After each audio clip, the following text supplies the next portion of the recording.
I was 17 and that night was supposed to be quiet and simple.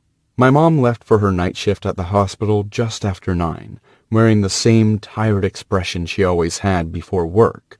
She reminded me to lock the door, text her if I needed anything, and try to sleep at a decent hour.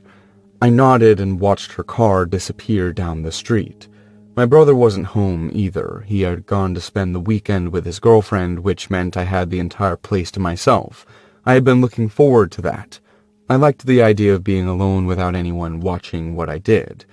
I locked the front door and checked the windows, and I turned on the TV, grabbed snacks, and decided it would be a movie night.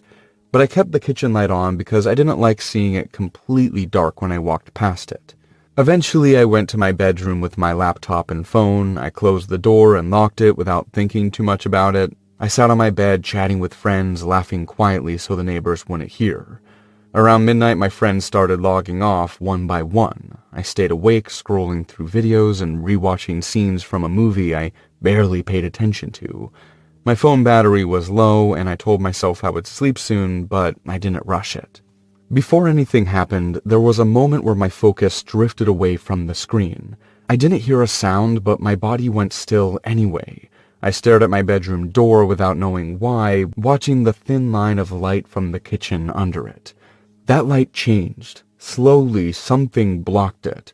A shadow passed from one side of the door to the other, steady and deliberate. I sat up straight, my heart speeding up instantly. My phone slipped from my hand and landed on the bed. The shadow stopped. Whoever it was stood directly outside my door.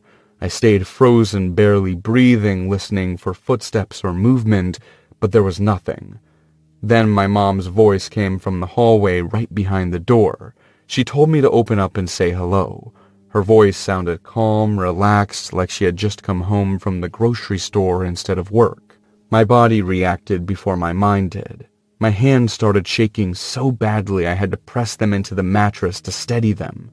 My mom was not supposed to be home, and she never came back once her shift started. She always texted first. Always. "Open the door, darling. Are you okay? You're not answering me." The tone didn't change. She just repeated the same request, like she was waiting patiently for me to obey. I grabbed my phone and unlocked it, my thumb hovering over the emergency call screen. My chest felt tight and I had to force myself to breathe slowly. I stayed silent, hoping she would move away, hoping I would hear footsteps heading down the hallway. Instead, she knocked. Once, then again. Each knock was spaced out and controlled, not angry and not worried,